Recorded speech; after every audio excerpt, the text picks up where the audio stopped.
on this channel, we've talked about many things regarding ads in games, and obviously we saw it with UFC a few years back, where if you paused and you would want to go into the settings or something, you would have an ad for something EA or even UFC, a pay-per-view that was coming up, they would be shown there. And we've also seen that EA, like Ubisoft and stuff, they just want to make things all money orientated, which again, understandable because it's a business, but that is the way that you will lose so many of the players if they're just being bombarded with ads. They're just going to be like, yeah, no. It's happened with wrestling as well in the last year and a bit, since, you know, with the Netflix deal and everything else, and the creative arts agency basically taking over UFC and WWE. You're now seeing the ring just littered. Prime, you know, it's like Abu Dhabi and all this kind of stuff. Snickers, it's everywhere. Hell, I think it was 2004. It may have been that, I can't remember. But Bray Wyatt had a Mountain Dew glow-in-the-dark match. It was sponsored by Mountain Dew. You know, it's those sort of things. So when I saw this, I was like, uh-oh, this is not going to go well. Especially that we've recently seen like Ubisoft, the president and all that say, well, your games, you don't actually own them. You're just renting them from us, which is absolutely insane. And with this, it's going to go even worse. It really is. It's really going to be bad. So EA Executive wants developers to embrace in-game ads. An executive at EA believes that developers should begin considering in-game advertising as a part of their process. The world of gaming is rapidly changing as AI becomes a staple in development. Physical media appears to be phased out by the major players, which I am still pissed off about. And major cuts and shakeups across developers have studios looking for new sustainability methods. In-game advertisements have been discussed for PC and console experiences. Of course, mobile games have them, but including such features in a traditional console or a PC game would be a fundamental shift from what players are used to.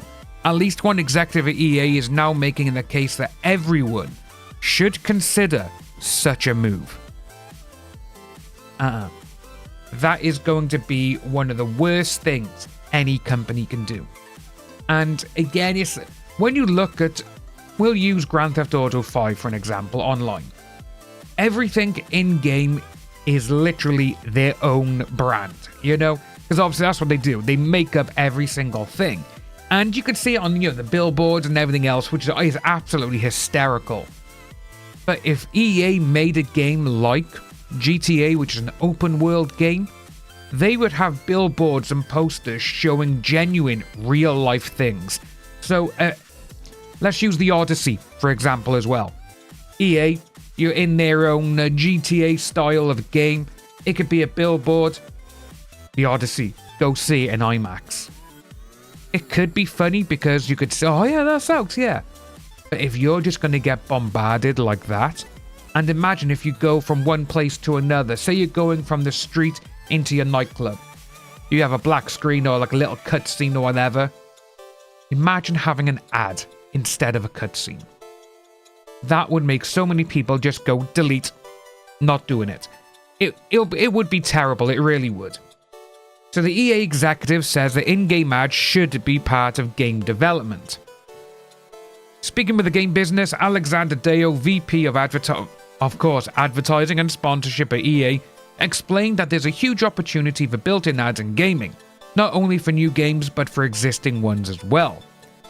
As you think about new games that are coming out, as you think about free-to-play experiences that are happening on the console side, like our Skate game, which did get a lot of shit for because they were doing similar things with that one as well, and people didn't like it. Those are opportunities where, if you actually design them with the right advertising and brand experience in there from the get-go, it just makes it easier. No, it doesn't. You are going to get people turning the game off and deleting it from their console or their PC. That's what you would get.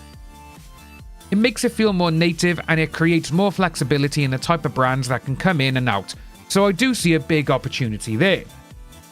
EA's current advertising platform is beginning with a focus on sports titles. The system is integrated with a Frostbite engine and enables potential advertisers to place ads in various in-game locations.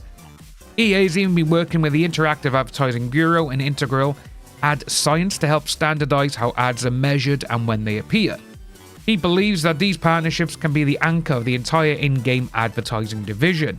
So, sports games. Those would work better than a standard title like Ghost Recon, for example, or Assassin's Creed or something like that.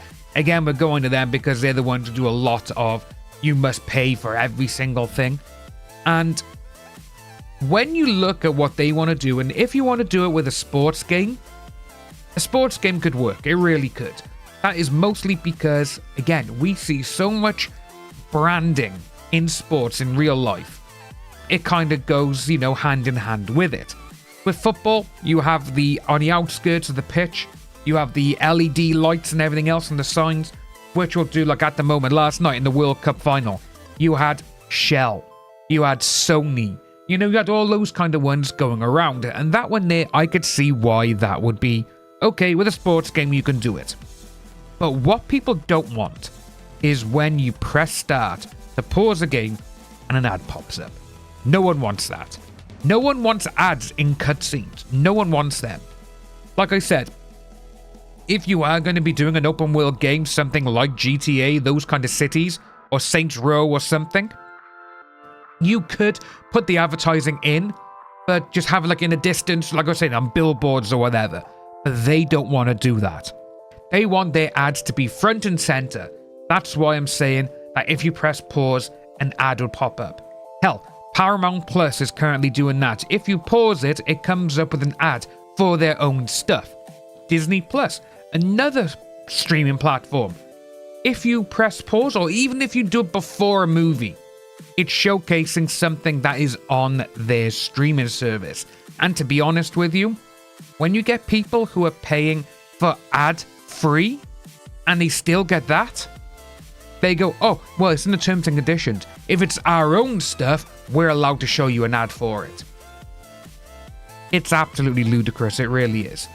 But this is what he's saying, though, regarding that this is where it's going to go.